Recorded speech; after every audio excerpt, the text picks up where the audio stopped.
ଖାଇବ ନଈ ପଖାଳ ଖାଇବ ଥାଉ ଥାଉ ଦାଦା ପୂଜା ହବ। ସେ ଫୁଲଟା କାଢ଼ିବ ସେ ଫୁଲଟା କାଢ଼ିବ ହେଲା ଏନେ ଆଉ ଜିନିଷ ଏଠି ବସ ନା ମା ପୂଜା ଦେଖ ତା ମୁଣ୍ଡରେ ଅଟା ଗୁଡ଼ା ହସିବ କା ହସି ଦେ ତୁ ତ ଦାନ୍ତ ଦେଖୁଛୁ 32ଟା ଆଉ। ଯଦି 32 ଦୁଇରେ 50 ତାକୁ କହିଦେ ଆମ 64ଟା ଦାନ୍ତ କହିଦେ ଆମ 64ଟା ଦାନ୍ତ କହିଦେ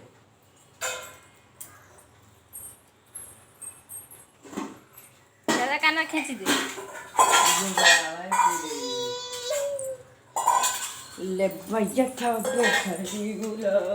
ଏଇ ତୁ ବସୁନୁ ତ ପୂଜା ହଉଛି ନା ବେ